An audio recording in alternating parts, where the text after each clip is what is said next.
ഈ അടുത്ത് നമ്മൾ വർക്ക് ഫിനിഷ് ചെയ്തിട്ടുള്ള സൈറ്റാണിത്. ഈ സൈറ്റിൽ നമ്മൾ കൂടുതലും ഫിക്സ് ചെയ്തിട്ടുള്ളത് 4x2 സൈസിൽ വരുന്ന ടൈലാണ്. വീട്ടിലെ മെയിൻ ഹാളിലൊക്കെ എൻ്റർ ചെയ്താൽ ലെഫ്റ്റ് സൈഡിൽ കാണുന്ന ആദ്യത്തെ റൂമാണിത്.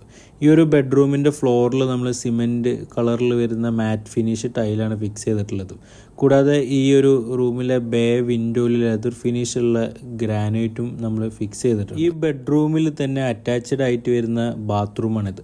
ഇവിടെ കജാരിയ ബ്രാൻഡിലുള്ള ഗ്ലോസി ടൈലാണ് വാളിൽ ഫിക്സ് ചെയ്തിട്ടുള്ളത്. അതും വെർട്ടിക്കലായിട്ടുള്ള പാറ്റേണിലാണ് നമ്മൾ ഫിക്സ് ചെയ്തിട്ടുള്ളത്. അതേ സെയിം കളറിൽ വരുന്ന മാറ്റ് ഫിനിഷ് ടൈലാണ് ഈ ഒരു ബാത്റൂമിൻ്റെ ഫ്ലോറിലും നമ്മൾ ഫിക്സ് ചെയ്തിട്ടുള്ളത്. എല്ലാ ബാത്റൂമിലും ഇപ്പോൾ ഒരു കോമൺ ആയിട്ട് വരുന്നൊരു സംഭവമായി മാറിയിട്ടുണ്ട് ഈ ബാത്റൂം നിഷ്. ഈ ഒരു ബാത്റൂമിലും ചെറിയൊരു നിഷ് കാര്യങ്ങളൊക്കെ നമ്മൾ ഫിക്സ് ചെയ്തിട്ടുണ്ട്. അതുപോലെ തന്നെ ഉള്ളതാണ് ഈ ടൈൽ ഇൻസേർട്ടർ ആയിട്ട് വരുന്ന ഡ്രെയിനേജ് ചാനൽ. ഇപ്പോൾ ഇത് ഒരുപാട് ആളുകൾ ഫിക്സ് ചെയ്യുന്നുണ്ട്. വെറ്റേരിയയിൽ ഇത് തന്നെയാണ് നമ്മൾ കൊടുത്തിട്ടുള്ളത്. നല്ലൊരു ഹൈലൈറ്റ് ചെയ്ത് നിൽക്കുന്ന ഒരു ലെഡ്ജർ വാളുണ്ട്. അവിടെ നമ്മൾ ചെറിയ സബ്വേ ടൈപ്പ് ടൈൽസാണ് ഫിക്സ് ചെയ്തിട്ടുള്ളത്. കൂടാതെ അതിനോട് ചേർന്ന് തന്നെ ഒരു വാഷ് ബേസിൻ കൗണ്ടർ ഉണ്ട്. അതിൻ്റെ മുകളിൽ നമ്മൾ ലെതർ ഫിനിഷ് വരുന്ന ബ്ലാക്ക് ഗ്രാനൈറ്റ് തന്നെയാണ് ഫിക്സ് ചെയ്തിട്ടുള്ളത്.